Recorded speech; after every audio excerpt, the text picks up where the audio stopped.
All right, so where we eventually get, if you take statistics, we talked about statistics graphs and we did histograms, and there was ranges of values. We did frequency, polygons, ranges of values. Where you eventually get when you start studying populations, which is what statistics is all about, is what's called a continuous distribution. So if you have enough data, you're going to get, basically a little bit of everything. There's not going to be jumps and gaps in your data set. So this is just the briefest of overview of what a distribution is. I mentioned way back that when we were doing the frequency polygon, that the reason that we connected the edges of the line graph to create a closed figure is because what you eventually learn in statistics, and we're going to touch on again just really briefly today, is that there's a relationship between the area under a curve and the probability that something happens when you've sketched out the distribution of it. So the first type of distribution is not super interesting, but it tells us a little something. This thing right here, our book calls a rectangular distribution. More commonly, it's called a uniform distribution.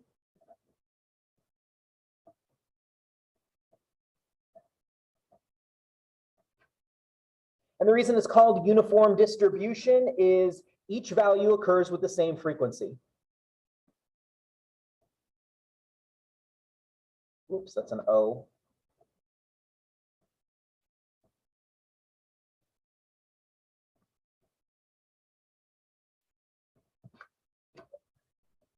So you can see as we go across the top, so again, just like with our histogram and our frequency polygon, the y-axis is always going to be frequency.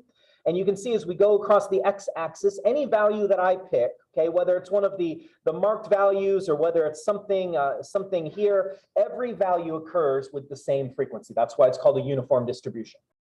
The reason I start here is just because with the uniform distribution, it's a little easier to see. So I'm not saying easy, but it's a little easier to see the relationship between the area under the curve and the probability. Remember when we did probability in chapter 11 and there was the spinner problems and maybe the spaces weren't cut up into equally sized portions, and then somebody came into class and asked the one about the rectangle, and it was cut up into different triangles and different size rectangles all in it. We had to find the probability that I hit a particular color. That was demonstrating the relationship between areas. So if I wanted to find maybe the probability of getting, I'm just going to make a little purple box here. If I wanted to find the probability of something happening in this range of values. So from here, so this would be the start of my values to here, this would be the end of my values. If I wanted to find the probability of that happening, I would just find the area of this box compared to the area of the whole thing. So statistics and probability begin to kind of merge into one thing. So where it's a little harder to find your areas are in examples of skewed distributions. So that was a uniform distribution that I just mentioned. These two distributions are called skewed distributions. Okay. The reason they're called skewed is because I've got these tails.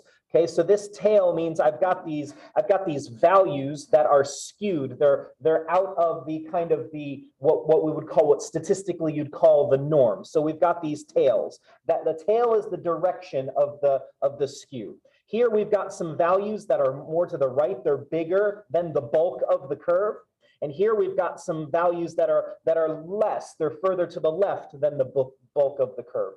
Now what this does, this skew, what it does is it changes the order, it creates a distinct order of your mean, your median, and your mode. So in all honesty, the thing that you need to know about these two curves, whoever has designed the curriculum for this class way before me has deemed this important knowledge for you. So I'm going to put this on the test. It's also on the final exam. Okay, so something about the skewed, and I'm going to tell you what you need to know about them. So remember, my curve represents my frequency. Okay, how often something happens. Which is the measure of center? Which is the measure of center that measures when something occurs most often? The mode. Yes, whoever said the mode. Okay, the mode is what occurs most. And so the highest point of my curve, this is the point where things happen most frequent. So I'm just going to draw a little dotted line in red right here, that whatever value this is on the x-axis, that's going to be my mode.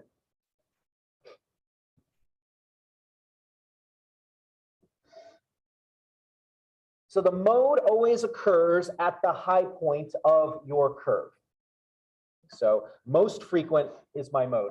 Does anyone remember the name of the measure of center that divides my curve into two equal areas, or there's just as much data above as there's just as much data below? That's the median. Okay, so the median point. So because this is skewed, that median kind of gets skewed a little bit to the right as well. And so the median is the one that happens next. So I'm just going to draw a dotted line right here. This is just approximate. I'm just trying to show you the order. Depending on how big that tail is, would tell you how much they're going to be skewed in this direction. So this is the median. And then the last one, if you remember, I tried to tell you, I drew a little picture and said that this measure of center, okay, when you find it, it measures the actual distance between all the values and this measure of center, that there's an equal distance of all the values below to the distance of all the values above. Do you remember what I'm describing? That the mode is the most frequent. We already got that one. That one is, I don't have my picture with me. That one was the mean. That was the way that I tried to describe the mean. If you remember, we had our firefighters, and I believe our firefighters' mean age was 38.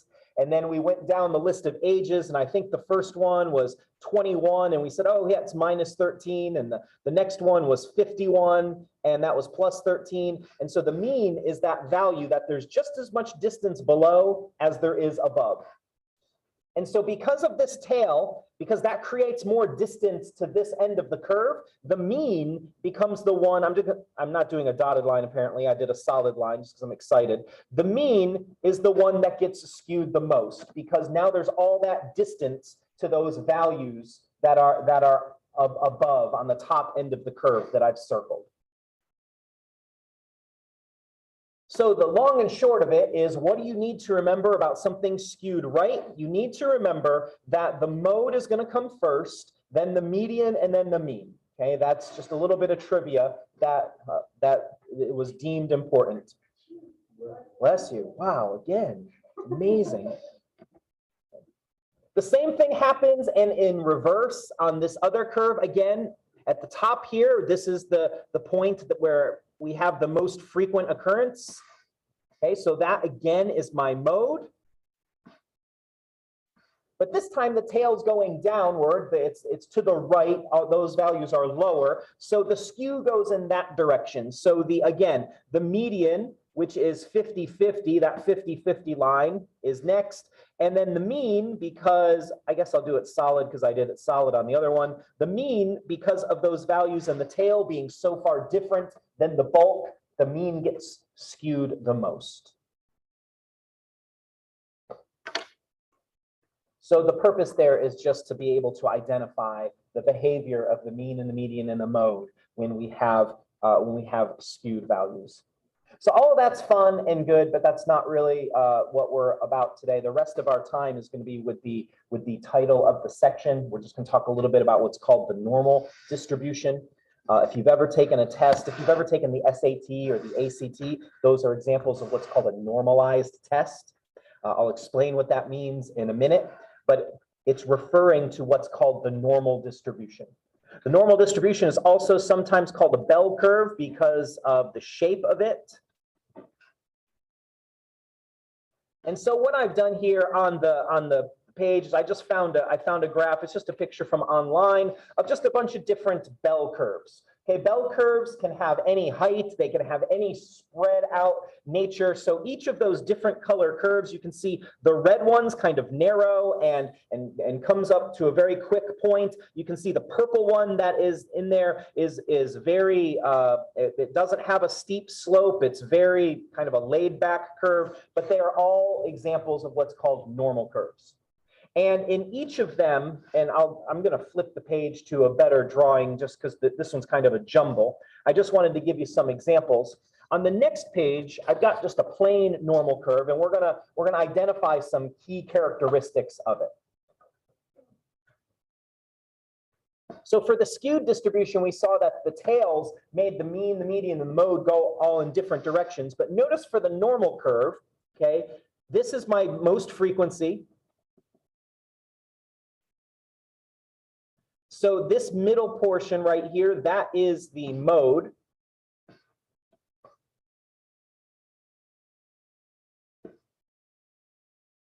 But notice the reason it's called a bell curve is because of its shape. It's symmetric. And what symmetric means, in case you've never heard that word, is it's the same on both sides. If I fold my page along that green line that I just drew, like a greeting card, it's going to be the same on both sides. So on my normal curve, this line that I've just drawn means that there's 50% of the data on this side, 50% of the data on that side. And so what that tells me is that this dotted line is not just the mode, it is also the median, exactly.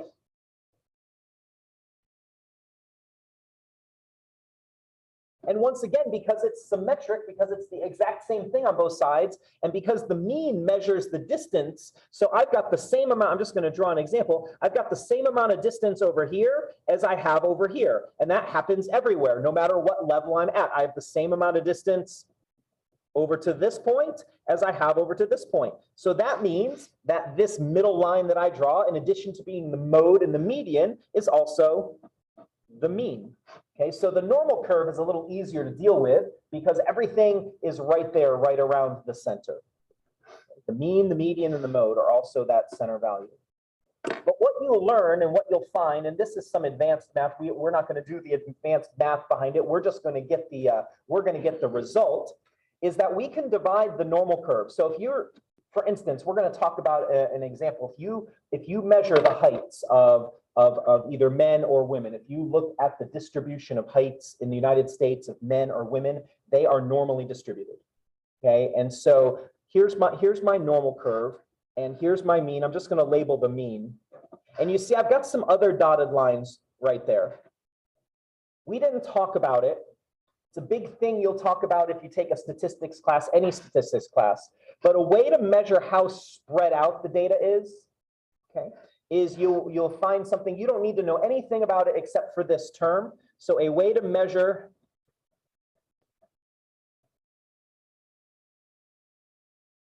how spread out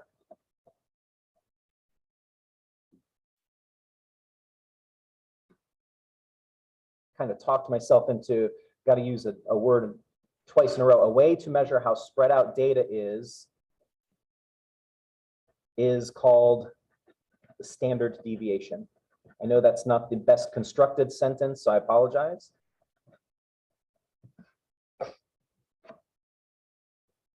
You don't have to know how to find the standard deviation. You don't need to know anything other than, I'm just telling you, when you see this number called the standard deviation, it's telling you how spread out how spread out the data is.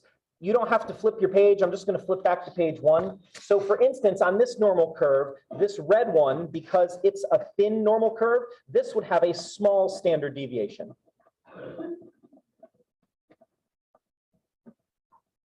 All the data is clumped together. The purple one, if I can draw an arrow to it right here, the purple graph, that would have a large standard deviation.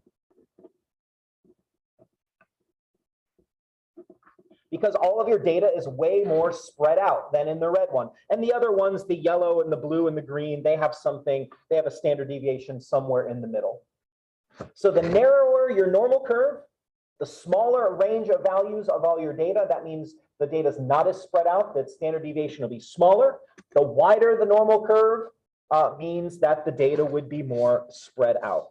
And so what we can do, and the reason I even mention it is because here's the interesting characteristic about the normal curve. And if you have a population you're studying that goes by the normal curve, is if I jump out, so from my mean, if I go one standard deviation in each direction, so I'm going to label this that this line right here is the mean plus S, the standard deviation, and this line here is the mean minus the standard deviation, whatever that is.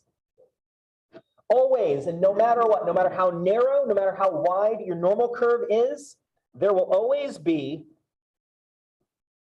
68% of your data falls between those two lines. No matter how spread out, no matter how narrow your normal curve is, once you figure out the standard deviation, 68% of your data will always fall between those two lines. If I go 2 standard deviations in each direction, so if I go my mean plus 2 standard deviations, or if I go my mean minus 2 standard deviations, that takes me to the next dotted line on my normal curve. Well, between those two lines, again, for any normal curve, no matter what, you'll have 95% of your data will always be between those two lines. By the way, if you ever ask a teacher to curve the grades, okay, what you mean when you say curve the grades is, can you give me bonus points so that we all bump up? You want a translation, is what that would be called mathematically. If you ever ask a teacher to curve the grades, what you're asking them to do is to normalize the grades. And what you're asking for is there's going to be a certain percent of people that get A's, certain percent that get B's, all the way down to a certain percent that have to get F's. Okay, so be careful the mathematics you ask for. And so then finally, if I go 3 standard deviations in each direction, I'm gonna let me use a different color, just because I don't want to mess up my normal curve any more than I already am. I'm trying to keep it nice and neat. I'm not normally a neat person.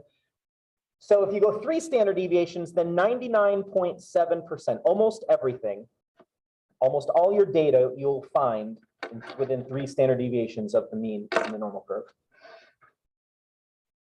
And so what that means is anything on these wings right here in this little bit that's left, that would be called a rare event.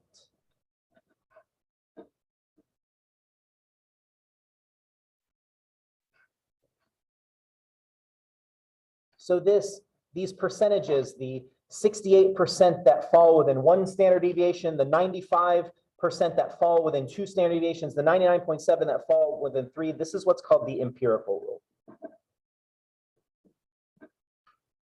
I totally spelled that wrong because I was thinking and spelling. Should never do that. Okay, that's called the empirical rule. And it's one of kind of the classic statistics things. Now, I've given you a lot of talk. What we're going to do here with the rest of our time is we are going to apply the empirical rule. Okay, I want you to kind of, this is the part that I kind of want you to get into your brain. So here's my example, and then I've got some examples for you. So it says in 2014, the last time I checked the data, sure there's new data. In 2014, the mean height of American men was 70 inches, and there was a standard deviation of 4 inches. Okay, so label the following normal distribution. Okay, so the mean is 70 inches. That means what we would call the average, remember average is a general term, what we would call the average American man is 70 inches tall, right there in the middle. So that means 50% of American men are taller than 70 inches, 50% of American men are less than 70 inches. The standard deviation being 4 inches means that let's go above. That means this next line, what would you propose is going to be the value of this next line? Yep, 74 inches. And then this next line right here is 78. And the next one is 82. And so what that means is if you're an American man and you're taller than 82 inches, you're a rare event. Maybe you'll be rich too, because some basketball team might want you. All right, now we're going to go backwards. So if I go smaller standard deviations, when I subtract 4, what do I get here for this first standard deviation below?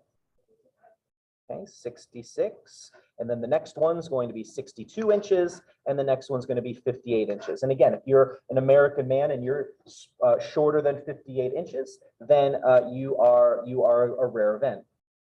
So I've got some basic questions, and then I want to I'll just point out a couple things for you. So what percent of men have heights between 62 and 78 inches? So here I'm just going to put a little dot. Here is 62. Here is 78. What percent of men, according to the empirical rule, are in that range? Yep, 95% of American men are in the range of 62 to 78 inches. Okay. In a randomly selected sample of 750 men, how many would you expect to have a height between 66 and 74? Okay, well, first we need to know what percent. What percent of men would, according to the empirical rule, are between 66 and 74 inches? Okay, 68%. So I'm going to take 0.68 and multiply by 750.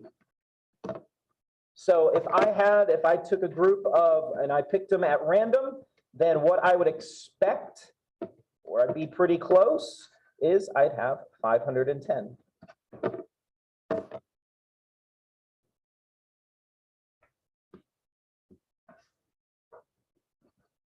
And then lastly, using the empirical rule in reverse, what is the height range that contains 99.7% of American men? Perfect. Yeah, 3 standard deviations, right? So 58 is going to be the low end. That's 1, 2, 3 standard deviations below. So 58 inches to 3 above, 1, 2, 3, 3 above, 82 inches. So almost all. So something just to get a little perspective. So my height, I'm 6'3", so I am 75 inches tall.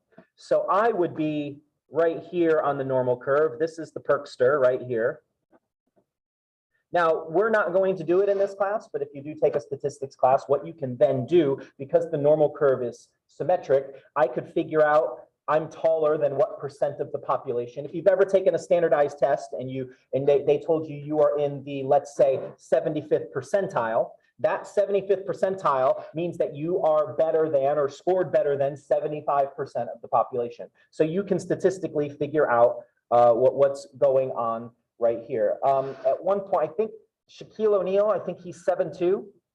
I had this written down once before. I have the note on here, but I didn't write. He's 7'2", so 12 times 7 is 84, plus 2, that's 86. So Shaquille O'Neal, he's right here. Okay, he's a rare event, right? He's even another whole standard deviation above. That's how rare of an event he is among American men. So just to give you a little perspective on how those things fall. So I've got a similar problem for you in example 2. And if you got any questions, please ask it. This is kind of fun stuff, especially when you know a little more about it. Example 2, I've just done the same thing. This time I gave you the 2014 statistics for American women. So go ahead and do the same 4 things. Label the normal curve and then answer the 3 questions that go along with it.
Okay, so I'm just going to get started.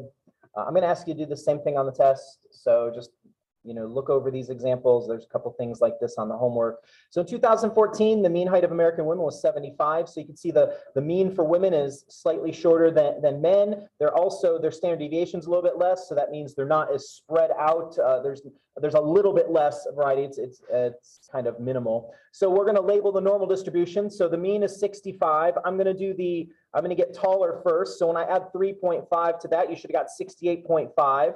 When you add 3.5 to that, you get 72 next. And when you add 3.5 to that, you should get 75.5.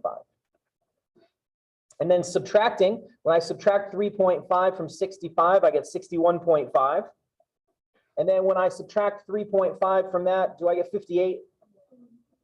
And then when I subtract 3.5 more, I get 54.5. So there's my normal curve with the approximate distribution of American women as of 2014. Although these things don't tend to change a whole lot within a decade or so, maybe over 100 years they would, but not that soon. Okay, so what percent of women, looking at the normal curve using the empirical rule, what percent of women have heights between 61.5 and 68.5? So from here to here. Yep, that's 68%. Same sort of question asked last time. I've got a random sample of 1,200 women. How many would I expect to have heights between 58 and 72? So what am I going to multiply the 1,200 by? Yeah, because I'm going from here to here. That's 95%, so 0.95. And when you do that multiplication, how many women would we expect? 1,140? Okay, thank you very much. And then what height range, again, is 99.7%. That is what? Yep, 54.5 to 75.5. So again, for perspective, the super hot Mrs. Perkster, she is 4'10". So she is right at 58 inches. So Mrs. Perkster is right at the second standard deviation of below. Okay, so we're quite the odd couple when we're walking down the street. So there we go. So again, these are 2014 numbers, haven't changed much. So you can see approximately where you know your height, where you relate to the population. Now, we talked about in the first section, we talked about stratifying samples. So this data is just for the whole conglomeration. You could stratify this. You could stratify this by state. You could stratify this by ethnicity, anything else. Because for instance, if you were in a place where there's a lot of Chinese Americans tend to be shorter than white Americans or African Americans. And so the normal curves would look different if you even stratified. So this is the all mixed together for the entirety of the United States. If you've taken like the SAT, when you get your score on the SAT, it's called a normalized score because you don't get your score does not say how many you got right or wrong. Your score says how did you perform based on the population. Okay, that's taken the test. So for instance, this is how the SAT, one half of it, either the math or the English half, whichever one you liked better, this is how you would be scored. So scores on the SAT have a mean of 500. Okay, so if I'm going to go math because I preferred that part. I was dreadful on the English part of it. Okay, so you have a mean of 500 and then a standard deviation of 100. Okay, so that applies to everybody who takes the test because that's how they normalize the population. And then you're compared with the rest of the population. So do the same thing for this standardized test that has a mean of 500 and a standard deviation of 100.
All right, so my mean is 500.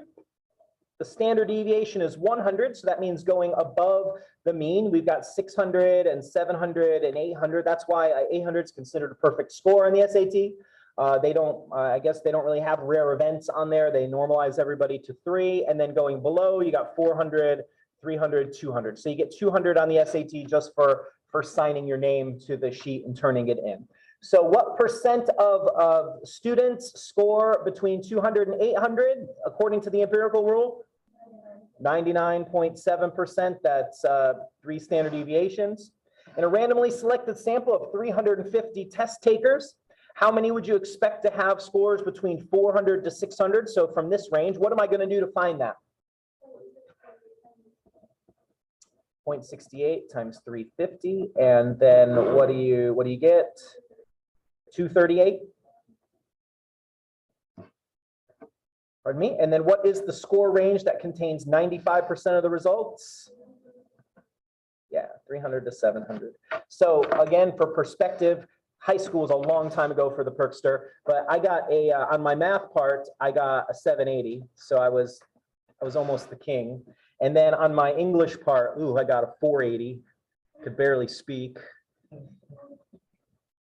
I don't know if they still put them on the SAT. I hated those comparisons where it was like paperclip is to desk as ant is to something, and you had to fill it in. I could always talk myself into every one of the possible selections, and that was the reason for that. I hated those things with a fiery passion. So anyway,